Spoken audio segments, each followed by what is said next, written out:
Welcome to this video on the 1960s Counterculture, revolutionizing society from California to New York. We will explore the revolutionary cultural movement that transformed American society, touching on fashion, music, psychology, and political activism.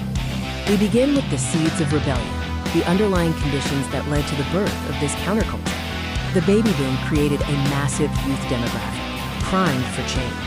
Post-World War II affluence mixed with Cold War anxiety, causing existential uncertainty.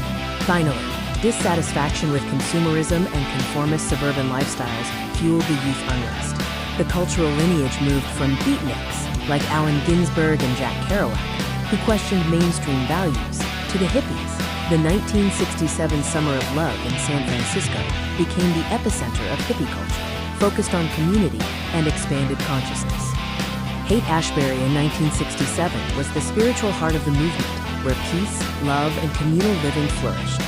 Next, we look at fashion as protest, examining how clothing symbolized the revolution. The casual revolution saw the rise of jeans and tie-dye, symbolizing freedom from conformity. Symbolic accessories, like peace signs, became visual badges of identity. There was also a cultural fusion, reflecting global consciousness and rejection of Western imperialism. The miniskirt, popularized by Mary Quant, challenged conservative norms and became a symbol of women's liberation. Meanwhile, psychedelic patterns with swirling colors mirrored the era's experimentation with consciousness. We now turn to psychology and psychedelia, exploring the era's focus on the human mind. Harvard psychologist Timothy Leary championed LSD for expanding consciousness, popularizing the mantra, "Turn on, tune in, drop out."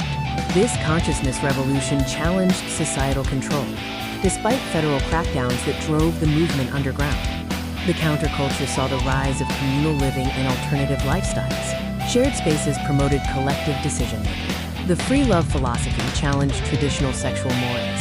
Early ecological awareness emerged through sustainable living, and the lifestyles challenged traditional gender roles. Music was truly the soundtrack of change during this period.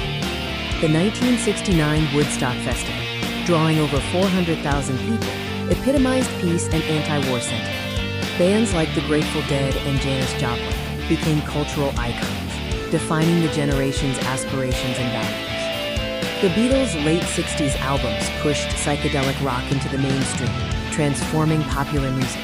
Bob Dylan's protest anthems gave voice to civil rights and anti-war activism.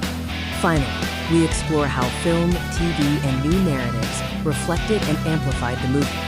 Filmmakers, including Dennis Hopper, broke Hollywood censorship. Directors were inspired by the French New Wave, bringing experimental themes to American cinema. Even mainstream shows like the Smothers Brothers Comedy Hour began reflecting youth culture. Art and media became tools of dissent. Pop artists like Andy Warhol questioned consumer culture. Meanwhile, underground newspapers and alternative radio amplified counterculture voices, bypassing mainstream censorship. Let's consider the legacy and impact of the 1960s counterculture and where it ultimately led.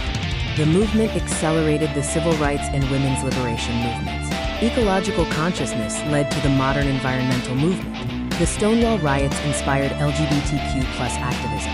Ultimately, the counterculture fostered a lasting emphasis on personal freedom and questioning authority. Today, many counterculture ideals, casual fashion, environmental awareness, and civil liberties are mainstream. While tensions remain, the timeless message of "make love, not war" reminds us that cultural revolution starts with individual consciousness.